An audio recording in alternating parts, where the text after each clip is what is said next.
खूब पूजा पाठ करने के बाद भी घर में बरकत नहीं होती है तो ये काम जरूर करें। प्रकृति का नियम है कि आप जितना देते हैं वह उसे दुगुना करके लौटा देती है। यदि आप धन या अन्न को पकड़ कर रखेंगे तो वह छूटता जाएगा। दान में सबसे बड़ा दान है अन्नदान। गाय, कुत्ते, कौवे, चींटी और पक्षी के हिस्से का भोजन निकालना जरूरी है। हिंदू धर्म के अनुसार सबसे पहले गाय की रोटी बनाई जाती है और अंत में कुत्ते की। इस तरह सभी का हिस्सा रहता है। मेहमानों की सेवा करना, वह उन्हें अन्न जल देना, अपंग लोग, विद्यार्थी, सन्यासी, चिकित्सक और धर्म के रक्षकों की सेवा सहायता करनी चाहिए। अग्निहोत्र कर्म करें। हिंदू धर्म में बताए गए 5 तरह के यज्ञों में से एक है देव यज्ञ, जिसे अग्निहोत्र कर्म भी कहते हैं। इससे जहाँ देव ऋण चुकता है वहीं अन्न और धन में बरकत बनी रहती है। अग्निहोत्र कर्म 2 तरह से होता है। पहला, जब हम भोजन खाएं उससे पहले उसे अग्नि को अर्पित करें। अग्नि द्वारा पकाए गए अन्न पर सबसे पहला अधिकार अग्नि का ही होता है। और दूसरा तरीका, यज्ञ की वेदी बनाकर हवन किया जाता है। भोजन करने के नियम। भोजन की थाली को हमेशा पाटे, चटाई या टेबल पर सम्मान के साथ रखें। खाने की थाली को कभी भी एक हाथ से ना पकड़ें। ऐसा करने से खाना प्रेत योनि में चला जाता है। भोजन करने के बाद थाली में हाथ ना धोएं। भोजन करने के बाद थाली को पलंग, टेबल के नीचे या ऊपर भी ना रखें। रात्रि में भोजन के जूठे बर्तन घर में ना रखें। भोजन करने से पूर्व देवताओं का आह्वान जरूर करें। भोजन करते वक्त वार्तालाप या क्रोध ना करें। परिवार के सदस्यों के साथ बैठकर भोजन करें। भोजन सदैव पूर्व या उत्तर की ओर मुख करके करना चाहिए। संभव हो तो रसोई घर में ही बैठकर भोजन करें। इससे राहु शांत होता है। जूते पहने हुए कभी भोजन नहीं करना चाहिए। सुबह कुल्ला किए बिना चाय पानी ना पिए। जूठे हाथों से, पैरों से कभी गौ, ब्राह्मण तथा अग्नि का स्पर्श ना करें। टपकता नल ठीक करवाएं। नल से पानी टपकना आर्थिक नुकसान का संकेत है। टपकते नल को जल्द से जल्द ठीक करवाएं। घर में किसी भी बर्तन से पानी रिस रहा हो तो उसे ठीक करवाएं। छत पर रखी पानी की टंकी से पानी बहता हो तो उसे भी ठीक करवाएं। क्रोध कलह से बचें। घर में क्रोध, कलह और रोना धोना आर्थिक समृद्धि एवं ऐश्वर्य का नाश कर देता है। इसलिए घर में क्लेश पैदा ना होने दें। आपस में प्रेम और प्यार बनाए रखने के लिए एक दूसरे की भावनाओं को समझें और परिवार के लोगों में सुनने और समझने की क्षमता बढ़ाएं। अपने विचारों के अनुसार घर चलाने का प्रयास ना करें। सभी के विचारों का सम्मान करें। घर की साफ सफाई। कभी भी संध्या काल को झाड़ू नहीं लगानी चाहिए। झाड़ू को ऐसी जगह रखें जहाँ किसी बाहर वाले की नज़र ना पहुँचे। झाड़ू को पलंग के नीचे ना रखें। घर के चारों कोने साफ रखें। खासकर ईशान, उत्तर और वायव्य कोण को हमेशा खाली रखें और दक्षिण और पश्चिम दिशा खाली या हल्की रखना करियर में स्थिरता के लिए शुभ नहीं है। इसलिए इस दिशा को खाली ना रखें। घर में फर्श, दीवार या छत पर दरार ना पड़ने दें। अगर ऐसा हो तो उन्हें तुरंत भरवा दें।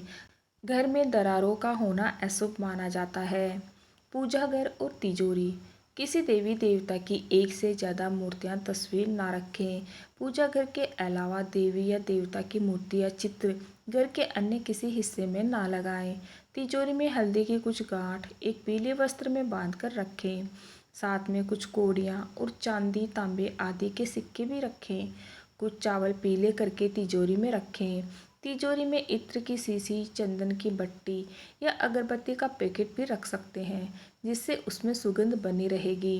घर में देवी देवताओं पर चढ़ाए गए फूल या हार के सूख जाने पर उन्हें घर में रखना अशुभ होता है।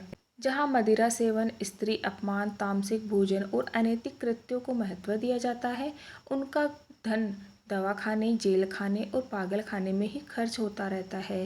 यदि आप अपार धन की इच्छा रखते हैं तो सबसे पहले हनुमान जी से अपने पापों की क्षमा मांगकर प्रतिदिन हनुमान चालीसा पढ़ते हुए 5 मंगलवार बड़ के पत्ते पर आटे का दिया जलाकर उनके मंदिर में रख आएं।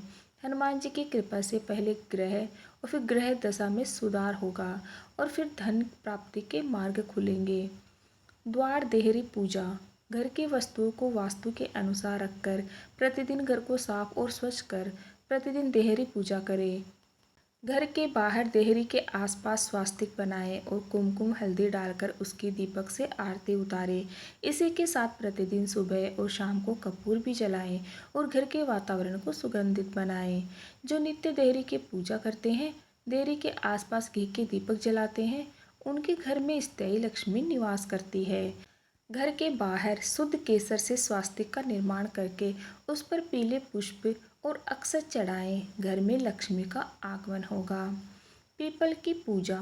पीपल में देवताओं का वास होता है। पीपल को सिर्फ शनिवार को ही छूना चाहिए। शनिवार को पीपल के वृक्ष में काले तिल, कच्चा दूध, गंगा जल, शहद, गुड़ को स्टील या चांदी के बर्तन में डालकर अर्पित करें और सरसों के तेल का दीपक जलाएं। बस यह कार्य प्रत्येक शनिवार को करते जाएंगे तो धीरे धीरे दुर्भाग्य दूर होता जाएगा। पीपल के वृक्ष की जड़ में तेल का दीपक जला दे, फिर वापस घर आ जाएं और पीछे मुड़कर ना देखें। इससे आपका धन लाभ के साथ हर बिगड़ा काम बन जाएगा। माँ, बेटी और पत्नी का सम्मान। पत्नी और बेटी लक्ष्मी का रूप होती है। भूलकर भी इन्हें कोसे नहीं और ना ही कोई अशुभ वचन कहें। माँ को साक्षात देवी पार्वती माना गया है। माँ को दुखी करने वाला कभी जीवन में सुखी नहीं रहता है। पत्नी और बेटी के दुखी रहने से आप कभी सुखी नहीं रह सकते। एक बार यदि पत्नी रोते हुए अपने माता पिता के घर चली जाती है तो याद रहे, इस पाप कर्म से आपके घर की बरकत भी चली जाएगी। पोंछा लगाना। सप्ताह में एक बार गुरुवार को छोड़कर समुद्री नमक से पोंछा लगाने से घर में शांति रहती है। घर की सारी नकारात्मक ऊर्जा समाप्त होती है। घर में झगड़े भी नहीं होते हैं तथा लक्ष्मी का स्थायी वास होता है। अगर पर्याप्त पैसा कमाने के बाद भी धन संचय नहीं हो रहा हो तो काले कुत्ते को प्रत्येक शनिवार को सरसों के तेल से चुपड़ी रोटी खिलाएं। शाम के समय सोना, पढ़ना और भोजन करना निषेध है। सोने से पूर्व पैरों को ठंडे पानी से धोना चाहिए, किंतु गीले पैर नहीं सोना चाहिए, इससे धन का नाश होता है। घर में कहीं भी मकड़ी का जाला न बनने दें। घर में कहीं भी कचरा जमा न होने दें। छप्पर पर बांस ना रखें और किसी भी प्रकार की अनुपयोगी वस्तुएं भी ना रखें। वीडियो अच्छा लगे तो लाइक शेयर सब्सक्राइब जरूर कीजिएगा। Okay, thank you everyone.